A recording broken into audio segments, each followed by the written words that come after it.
Come closer. The shadows have missed you, and tonight they have a new story to tell. Welcome to Scary Stories After Dark.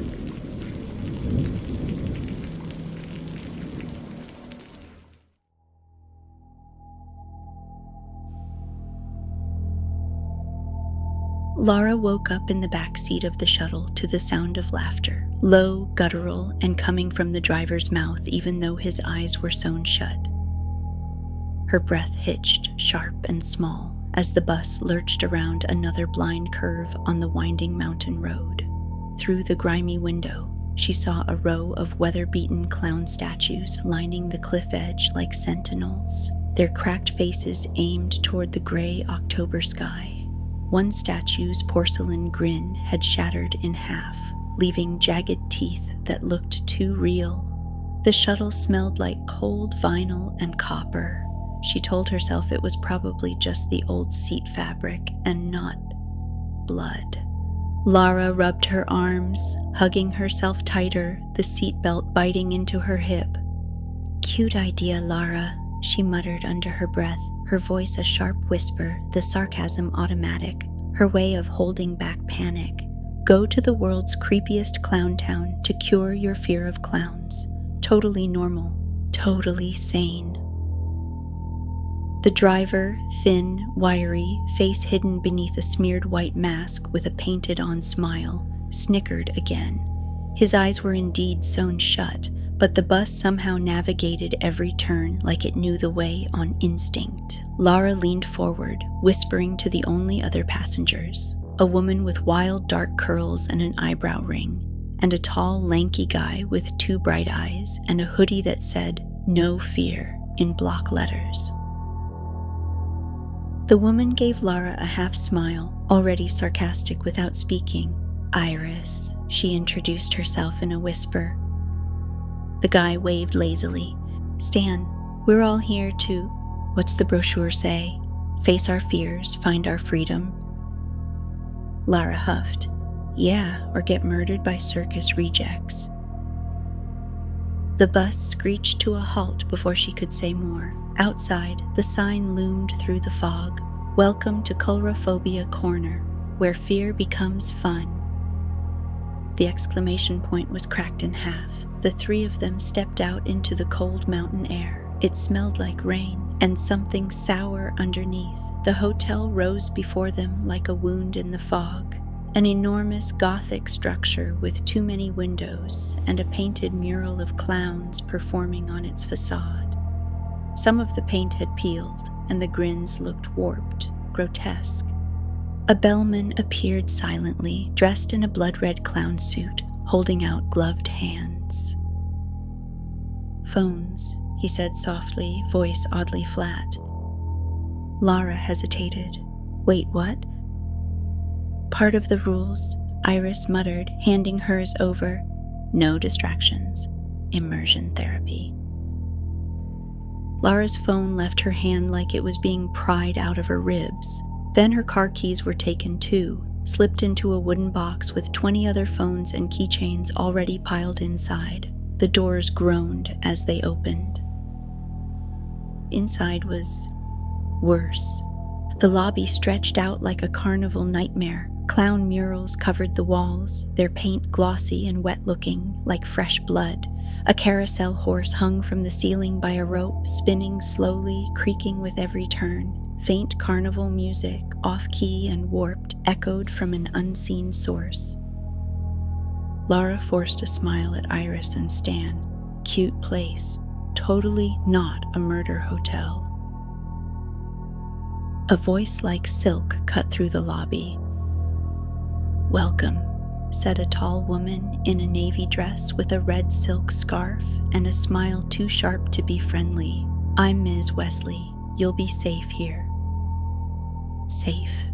The word felt like a dare. Her heels clicked against the marble floor as she led them past balloon arches that hissed faintly like they were exhaling. As Lara passed a 10-foot clown statue in the corner, she felt its painted eyes boring into her. She told herself she was imagining it, until she looked back and swore the statue's grin was a fraction wider.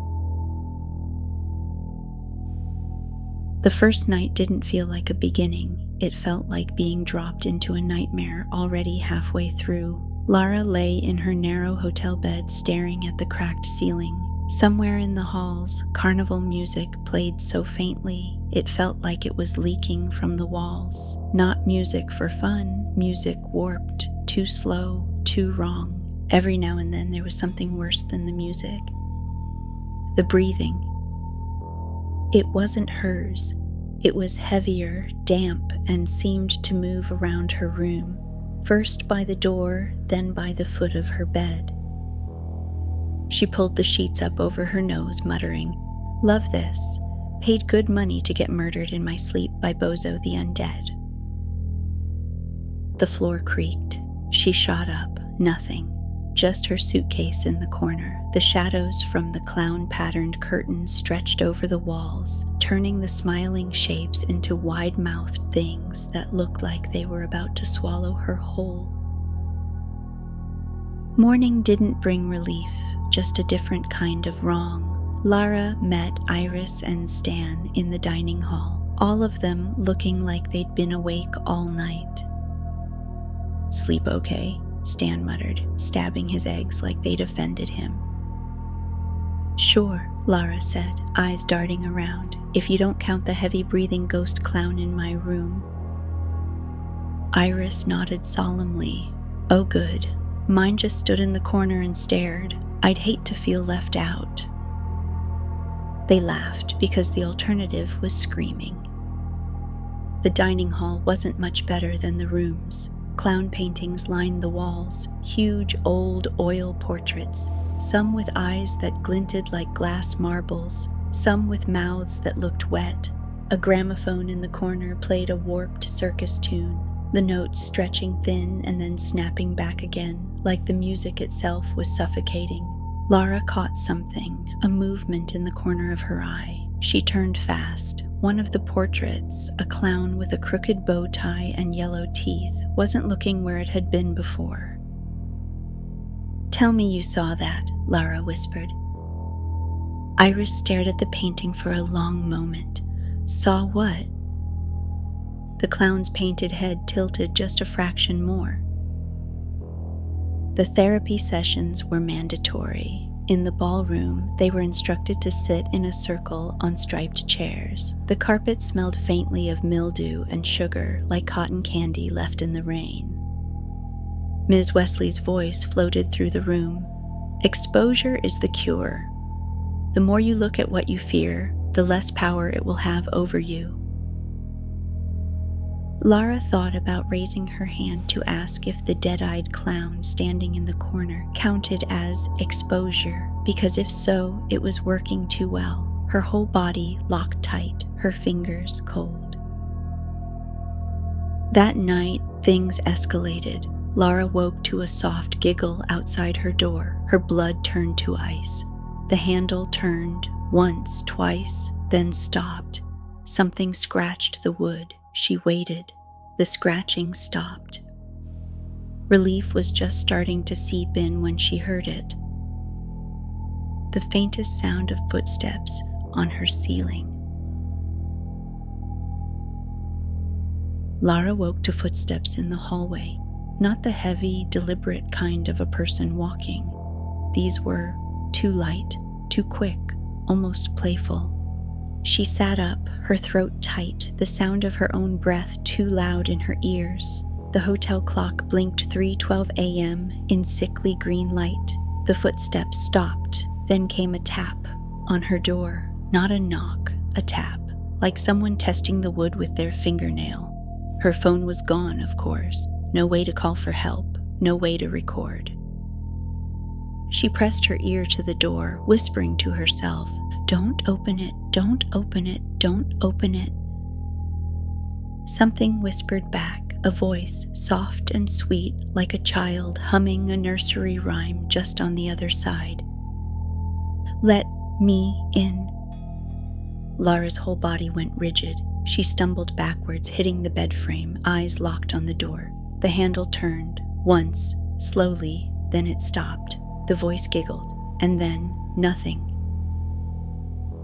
Morning brought no explanation, just a weird, brittle tension in the air. At breakfast, Lara found Iris and Stan already there, both looking like they hadn't slept at all. Iris stirred her coffee like she was trying to wear the spoon down to nothing. Okay, confession. Someone, or something, was standing outside my room all night.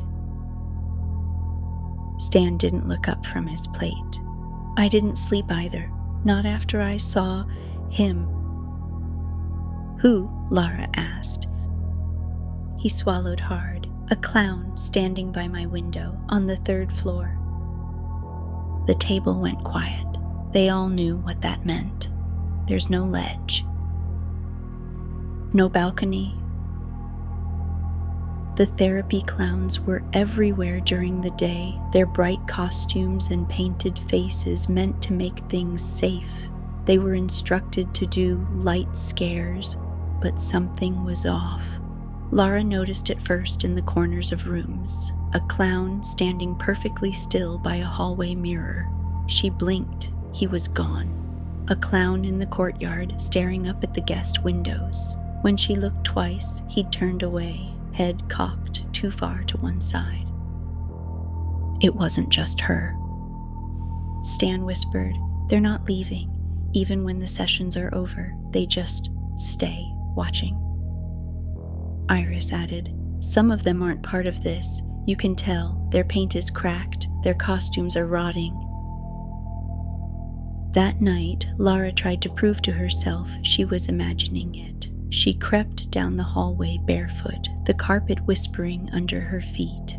At the far end, under a flickering light, a clown was standing, not moving, not breathing, just standing. The paint on its face was peeling like dead skin, its head tilted, a slow, unnatural tilt. Lara froze, then blinked, and it was gone. The only thing left behind was a balloon, a bright red one, floating, tied to nothing. The invitation slipped under Lara's door sometime before dawn. It wasn't on paper, it was on faded carnival ticket stock, the edges curling, the words printed in red, "Masquerade Night, a required step in your recovery. Attendance is mandatory." There was no signature, just a drawn-on smiley face. By evening, the ballroom had been transformed. It should have been beautiful, chandeliers glowing, long velvet curtains drawn back, the polished floor shining. But there was something wrong with everything. The chandeliers swayed even though there was no breeze. The curtains' patterns of laughing clowns seemed to shift in the candlelight, their grins widening as if they were leaning in to watch. A carousel organ played a waltz, slow and slightly off-key. The melody stretched just enough to sound like something gasping for air. Guests wore masks, cheap satin things handed out at their doors. Lara's was silver with black feathers, the kind of mask that makes you feel anonymous in the worst way. The therapy clowns were there too, in bright suits and shiny shoes, standing around the edges, watching, always watching. Ms. Wesley glided through the crowd like a ghost, her navy dress trailing behind her, voice honey-sweet as she said, "Tonight, we dance with what frightens us." Lara stood awkwardly by the punch table until Stan wandered over, bow tie askew. "Well," he said, offering his hand with an exaggerated bow, "since my social anxiety is screaming louder than my fear of clowns, may I?" Lara rolled her eyes, but smiled despite herself. "Fine, but if you step on my foot, you're sleeping outside." He grinned, pulling her onto the dance floor, and for a moment, just a fleeting, trembling moment, it felt almost normal. Her sarcasm softened. His laugh was real. The two of them spun slowly, a thin little pocket of calm in a room full of horrors, until someone tapped Stan on the shoulder. Both of them turned. It was a clown.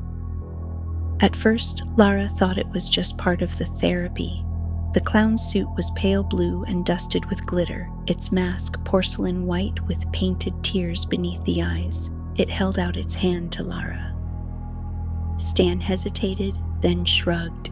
I guess exposure therapy, right? Lara gave him a look that could have burned holes in the carpet, but the clown didn't move until she took its hand. The waltz started again, slower. The clown's hand was ice cold, not, oh, your hands are chilly, cold, dead cold. Its grip tightened, not painfully, not yet, but enough to make it clear she wasn't getting away easily. They moved across the floor. The clown leaned close. Its painted smile didn't move, but Lara swore she felt a breathless whisper against her ear. Don't stop dancing. Something was wrong with its face, not the paint, the skin beneath. As they turned under the chandelier light, Lara saw it, the paint cracking, peeling like old wallpaper, and beneath it, gray flesh. Its jaw shifted, once, twice, until the painted smile split wider, revealing a mouth beneath the mask, a mouth that wasn't smiling. The music slowed again, like the air itself was thickening. The clown's grip turned bruising. Lara struggled to breathe. Her sarcasm deserted her. She turned to call for Stan and realized he wasn't there. He was being held back by two other clowns, their hands like iron, their heads cocked at the exact same angle. The clown's painted face leaned closer, its voice low and hollow. I haven't danced in so long. Its jaw unhinged just a fraction, and Lara saw teeth, too many, too sharp. Her scream caught in her throat, but she didn't stop dancing. She couldn't. Her feet kept moving even as she pulled against its grip, even as the music grew slower and slower until every note sounded like something dying. Then, Stan broke free. He slammed into the clown, shoving it back, its mask cracking against the edge of a table. Lara stumbled away, her heart hammering so hard she felt sick. The clown's head snapped up. The mask was half broken now, and what was beneath wasn't human. They ran. They didn't wait for applause. By morning, the ballroom looked like nothing had happened. The chandelier sparkled. The masks were gone. The clown, who had almost crushed Lara's wrist, vanished. Only the faintest smear of dried red paint on the floor suggested the night before hadn't been a hallucination, except Lara knew it hadn't been paint. At breakfast, Iris stirred her oatmeal so hard the spoon bent. Okay, she said flatly. We all saw it, right? That thing. That wasn't a regular clown. Regular clowns don't have jaw hinges like snakes, Lara muttered, her voice too sharp for humor to hide her fear. Stan tried to laugh it off, but his voice cracked halfway through. Maybe it was, I don't know, special effects? Special effects don't leave bruises, Lara shot back, rubbing the dark fingerprints on her arm.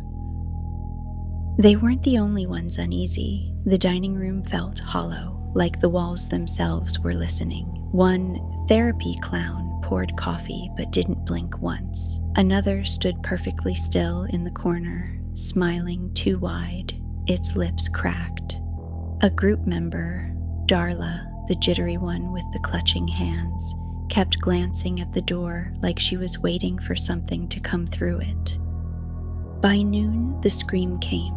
It ripped through the hotel like a serrated knife, high and sharp and so real it froze everyone where they stood. Lara, Iris, and Stan bolted down the hall toward the sound. The indoor pool door stood ajar. Inside, the water was black-green under the dim lights. And Marcus, the quiet ex-military guy, was floating face down, arms out, a slow red bloom spreading from his throat into the water. For a moment, no one moved. Lara's stomach pitched. Stan cursed under his breath. Iris whispered, "Oh my God," but it was barely sound at all. Then someone gasped, one of the staff clowns, mouth stretching into a grin even as their voice shook. "Stay calm, accidents happen." Accidents? Marcus's face was twisted into something that wasn't peaceful. It looked like he'd been dragged under. By evening, the retreat routine went on as if nothing had happened. Miss Wesley's voice floated over dinner like smoke. Fear manifests in strange ways. Sometimes it overwhelms the body. Lara stared at her, fork trembling in her hand. "You're saying he died of fear?" she said, her voice like ice. Ms. Wesley's smile didn't falter. "Sometimes our minds make the choice for us." That night, Lara couldn't sit still. Every hallway seemed too long, too quiet, too full of shadows. She saw something at the far end, a figure in pale yellow leaning against the wall. It wasn't moving, wasn't breathing. When she took a step closer, its head snapped toward her so fast her bones locked. The clown's grin was cracked and dripping, its teeth black where the paint had worn away, and then it was gone. She turned to run, nearly colliding with Iris and Stan, who had been searching for her. "Tell me you saw that," Lara breathed, eyes wild. Stan nodded slowly. "Yeah, and we're not imagining this anymore." The hotel changed after Marcus's body was found. It wasn't just creepy anymore. It was wrong. The walls seemed to lean in. The air smelled like copper. And the clowns weren't pretending anymore. Lara, Iris, and Stan were in the lobby when they noticed it first. A therapy clown shuffled past. Bright suit, fake red nose. Except its neck was too long. The paint cracked so badly, chunks flaked off as it moved. Another appeared behind it, then another. They didn't speak, they didn't blink. They just stood there, heads cocked at identical angles, grins widening like stretched rubber bands. When the lights went out, the real terror began. It wasn't a simple outage. Every bulb popped one by one, each burst echoing like gunfire in the darkness. The only light came from balloons, dozens of them, glowing faintly in the black, bobbing down the hall like they were floating on breath. Inside the thin latex, something moved. "Move!" Lara hissed, grabbing Stan and Iris by the wrists. They ducked into the kitchen, the smell of grease and rot slamming into them. Pots hung overhead, swaying. Something slammed into the kitchen door. Once, twice, then silence. Iris whispered, "Maybe they left." A clown hand slid under the pantry door, long fingers curling and groping across the tiles. Lara slammed her foot down on the hand. The hand didn't pull back. It laughed. They bolted. The kitchen was a maze. Narrow corridors, stacks of rotting produce, knives glinting in the dark. Every corner they turned, a clown was waiting, some silent, some giggling, some crawling across the ceiling like grotesque spiders. One lunged for Iris. Stan swung a frying pan so hard the clown's head snapped sideways with a crack. But instead of falling, it just laughed harder. They found a dumbwaiter shaft behind the pantry, the old metal door hanging open. "Get in," Lara whispered. Iris hesitated. "Are you serious? This thing's older than my grandmother." A clown giggled from the hallway, feet slapping on tile, closer, closer. They didn't think again. They threw themselves into the dumbwaiter and pulled the door shut, just as a painted face appeared in the gap, teeth bared. The shaft lurched, the cables groaning, the scent of old oil and rust filling the air as they slid downward into the dark. When they crawled out into a storage cellar, the world was silent. No giggles, no footsteps, just nothing. For a moment, they thought they'd escaped. Then they saw the balloons down there too, floating in the corner, glowing faintly in the dark. Iris whispered. "They're everywhere." Lara's stomach turned because she realized something. The clowns weren't in the hotel anymore. They were in the whole town. They climbed out of the cellar into the night and froze. The town was awake, not the people. The clowns. They lined the streets like a parade, frozen mid-step, some in rotting costumes, some in decayed flesh that wasn't holding together, their heads tilted in that same impossible angle, their grins splitting too wide. The whole place smelled like wet dirt, grease paint, and blood. Lara grabbed Iris in Stan's arms. "We have to end this. We can't just run." Stan's voice was a rasp. "And what exactly do we do? Kill them all? They're already dead." Iris pointed to the tall, glowing hotel on the hill. "No, we go to her." They crept back inside through corridors that now felt alive. The wallpaper bulged, the floorboards groaned like they were breathing. At the top of the grand staircase was a door they hadn't seen before, carved with a clown's face whose mouth was a keyhole. It wasn't locked. Ms. Wesley's office was pristine. Mahogany desk, crystal lamp, ledger books lined neatly in rows. Lara yanked one open. The pages were filled with names, dozens, hundreds, all with thick red lines scratched through them. Some of the names dated back decades. Ms. Wesley appeared in the doorway like she'd been standing there the whole time. Her voice was smooth, but her eyes were tired. "You shouldn't be here." Lara's voice shook with rage. "What are you doing? What is this place?" Ms. Wesley sighed like she was annoyed they'd found the secret before checkout. "You don't understand. This hotel, this town, it exists for one reason, and one reason only." She crossed to her desk, resting a hand on the ledgers like they were holy scripture. "Every October," she said, "I bring them back, the ones who died here long ago, the clowns." Iris's voice cracked. "Why?" "Because if I don't," Ms. Wesley said, "they don't stay dead. They spread." Stan's jaw clenched. "And the guests? All the people you bring here?" Ms. Wesley's smile sharpened. "Sacrifices," she said simply. "The price of control." Lara felt her blood run cold. "You killed Marcus." Ms. Wesley didn't even blink. "Marcus killed Marcus. Fear does strange things. But yes, his death helped." Her voice stayed polite, matter-of-fact, like she was discussing weather patterns. "You three should be grateful," she added. "You've lasted longer than most." The sound came then. Footsteps, dozens of them. The clowns were coming up the stairs. Panic surged through Lara like lightning.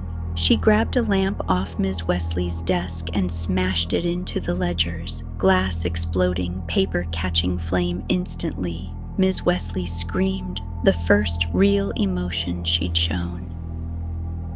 "You fools! Do you have any idea what you've done?" The ledgers burned, pages curled black, names turned to ash. The walls shook, the clowns howled, and for one long, breathless moment, Lara thought the whole hotel might collapse on top of them.